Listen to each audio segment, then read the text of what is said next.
Pasti banyak yang kaget, tidak pernah terlihat di media dan jarang menunjukkan aksinya di media. Tiba-tiba Prabowo Subianto diterpa isu tentang pembelian alat alutsista sebesar 1.750 triliun. Siapa yang tidak kaget? Di mana utang Indonesia sudah membengkak, namun ditambah lagi hutang luar negeri untuk pembelian alat ini sebesar 1.750 triliun. Tetapi menurut Ade Armando menyebut Jokowi tidak bakalan mendukung pembelian alat alutsista sebesar 1.750 triliun.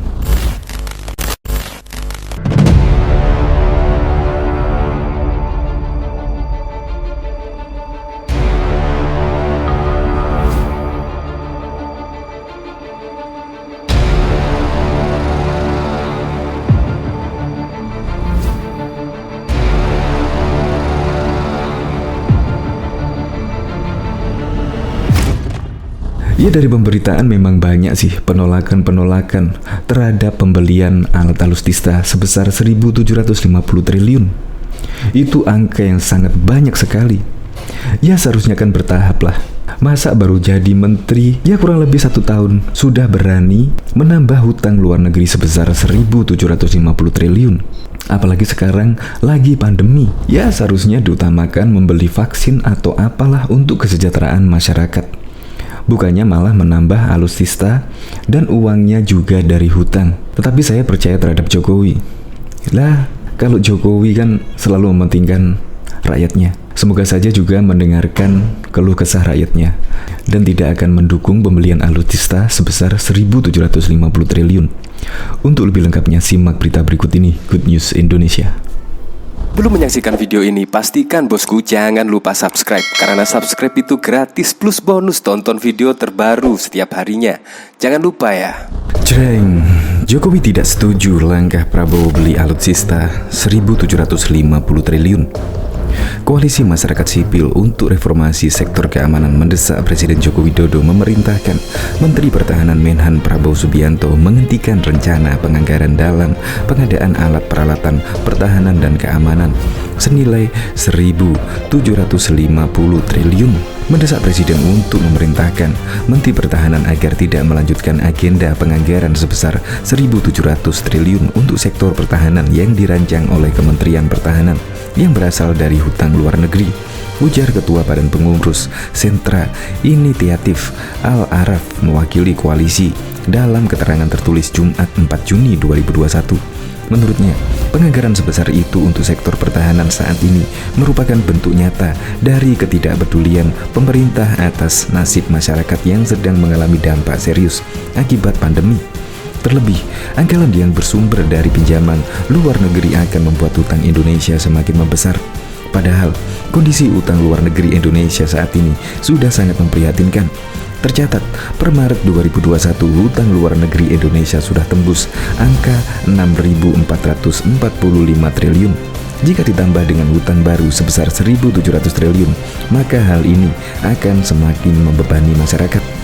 Ditambah, sikap Kementerian Pertahanan yang menyatakan pembelanjaan alutsista melalui skema hutang tersebut tidak akan membebani pemerintah APBN. Sikap tersebut dinilai sesat fikir, berpotensi menimbulkan masalah serta tidak jelas. Pihaknya sebenarnya menilai upaya modernisasi alutsista merupakan hal penting dalam memperkuat kapasitas pertahanan Indonesia. Namun, upaya peningkatan tersebut perlu dilakukan secara bertahap, mulai dari jangka pendek, menengah, dan jangka panjang. Disebutkannya pemerintah sejak 2009 telah merancang program bertahap tersebut melalui program Minimum Essential Force. Dalam MEF, pemerintah menganggarkan kurang lebih sebesar 150 triliun setiap 5 tahun untuk belanja alutsista, dimulai sejak tahun 2009 dan berakhir pada 2024. Dalam skema EMF, pada periode 2009-2014, pemerintah Indonesia telah merancang 1.500 triliun untuk pembelanjaan alutsista. Pada periode 2014-2019, pemerintah juga kembali menganggarkan 150 triliun untuk program MEF. Seharusnya, kata Araf, untuk periode 2019 sampai dengan 2014, pemerintah juga menganggarkan 150 triliun untuk melanjutkan program EMF tersebut. Sehingga Kementerian Pertahanan semestinya tetap menggunakan skema MFF hingga tahun 2024 sebesar 150 triliun. Koalisi menilai peningkatan anggaran alutsista yang berlebihan serta keluar dari skema MFF itu adalah berlebihan, tidak beralasan dan sangat kental dimensi politisnya, tegas dia. Nilai pengadaan tersebut tertera dalam dokumen rancangan peraturan Presiden Raperpres tentang pemenuhan kebutuhan alat peralatan pertahanan dan keamanan Kementerian Pertahanan dan Tentara Nasional Indonesia tahun 2020 sampai dengan 2024. Berdasarkan rancangan tersebut, pengadaan alutsista ini bisa dilakukan dengan skema peminjaman dana asing alias hutang. Belakangan Kemenhan membantah nilai pengadaan alutsista itu dan pembahasan rancangan tersebut belum final. Kementerian Pertahanan disebut akan melakukan pembelian sejumlah alat peralatan pertahanan dan keamanan Al-Palhankam untuk memenuhi kebutuhan 3 matra Tentara Nasional Indonesia. Rencana ini tertuang dalam dokumen rancangan peraturan Presiden Perpres tentang pemenuhan kebutuhan alat peralatan pertahanan dan keamanan Kementerian Pertahanan dan TNI tahun 2020 hingga 2024. Pemenuhan Al-Palhankam itu ditakdir memerlukan pendanaan sekitar 124 miliar US atau setara dengan 1,4 kuadriliun. Perpres itu merupakan tindak lanjut rencana strategis khusus 2020 sampai dengan 2024. Dalam dokumen itu disebutkan untuk memenuhi kebutuhan pendanaan sebesar 1,2 kuadriliun. Pemerintah melalui Kementerian Pertahanan dan mengajukan pinjaman ke luar negeri. Rencananya, pengadaan alat-alat tersebut dijalankan hingga 2044 mendatang. Pengamat pertahanan Koni juga mengungkapkan temuan atas dokumen tersebut. Dia mengaku kaget saat mengetahui rancangan tersebut sebab sebelumnya dia kerap terlibat dalam rancangan Renstra sebelum Prabowo Subianto menjabat sebagai Menteri Pertahanan. Saya rasanya sering membaca Renstra dalam keterlibatan saya dari 2007 ngurusin pertahanan. Tapi pas saya lihat Renstra itu saya kaget. Akhirnya saya dapatkan dokumen itu, kata Doni kepada wartawan Sabtu 29 Mei.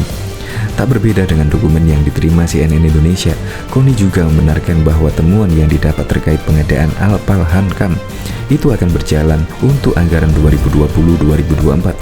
Pertanyaan saya sederhana, ini anggaran pertahanan sebesar ini dalam 3 tahun, kita mau beli apa? Mau perang kemana? Alutsista apa yang mau kita bikin? Kata dia. Tak hanya itu, Koni juga mengungkapkan saat ini Panglima TNI Marsikal Hadi Cahyanto dan Asrena di masing-masing matra TNI belum mengetahui rencana Prabowo terkait anggaran pinjaman itu.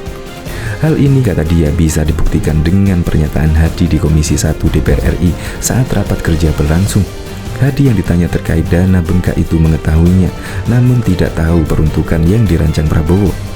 Dalam Perpres Al-Palhankam, Pasal 2 Ayat 2 juga dirinci mengenai rencana pengeluaran Al-Palhankam itu, seperti untuk akuisisi Al-Palhankam sebesar 79 miliar US, pembayaran bunga tetap selama 5 Renstra 13 miliar US, dana kontingensi serta pemeliharaan dan perawatan Al-Palhankam sebesar 32 miliar US. Kemudian dalam pasal 3 ayat 3 disebutkan perencanaan kebutuhan Renbud telah teralokasi 20 miliar US pada daftar rencana pinjaman luar negeri jangka menengah khusus tahun 2020 hingga 2024. Sedangkan pada ayat 4 dijelaskan selisih dari Renbud yakni 104 miliar US yang akan dipenuhi pada Renstra tahun 2020 hingga 2024. Terkait dokumen rancangan Perpres ini, CNN Indonesia.com berulang kali meminta pihak Kemhan melalui juru bicara Menteri Pertahanan Dhanil Anzar Simanjuntak untuk buka suara, namun yang bersangkutan enggan memberi tanggapan. Sementara itu, Panglima TNI Marsikal Hadi Cahyanto juga belum menanggapi terkait rancangan Perpres tersebut.